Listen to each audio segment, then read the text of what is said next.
হজরত ইউসুফ আলাইসাল্লামের সৌন্দর্য দেখে মিশরের নারীরা লেবু কাটতে গিয়ে নিজের হাতের আঙ্গুল কেটে ফেলেছিলেন। চলুন এই ঘটনার বর্ণনা করা যাক।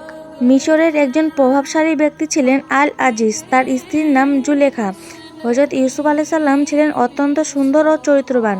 জুলেখা তার প্রতি আকৃষ্ট হয়ে পড়েন এক সময় এবং তাকে কুপ্রস্তাব দেন, কিন্তু হজরত ইউসুফ আলাইসাল্লাম আল্লাহ তাআলার ভয়ে সেই প্রস্তাব প্রত্যাখ্যান করেন। মিশরের অন্যান্য নারীরা জুলেখাকে নিয়ে সমালোচনা করতে লাগলো, একজন দাসের প্রতি সে আসক্ত হয়ে পড়েছে। জুলেখা তাদের কথা জবাব দিতে এক কৌশল অবলম্বন করলেন। তিনি শহরের কিছু অভিজ্ঞজন নারীদের দাওয়াত করলেন। প্রত্যেকের হাতে একটি করে ফল অর্থাৎ লেবু ধরিয়ে দেওয়া হলো এবং একটি ছুরি দিলেন। তারপর ইউসুফ আলাইসাল্লামকে তাদের সামনে আসতে বলা হলো। যখন নারীরা ইউসুফ আলাইসাল্লামকে দেখল, তার অপূর্ব সৌন্দর্য দেখে তারা এতটাই বিমোহিত হয়ে গেল যে ফল কাটতে গিয়ে নিজের হাতের আঙ্গুল কেটে ফেলল। তারা বলে উঠল, এ তো কোনো মানুষ নয়, এ তো কোনো মহিমান্বিত ফেরেশতা। সূরা ইউনুস আয়াত ৩১।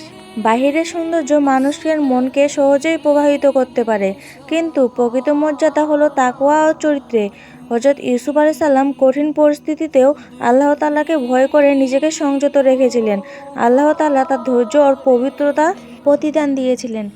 এই ঘটনা আমাদের শিক্ষা দেয়, যতই বিপদ আপদ হোক না কেন, নিজেকে সংযত রাখতে হবে এবং আল্লাহর প্রতি বিশ্বাস রাখতে হবে।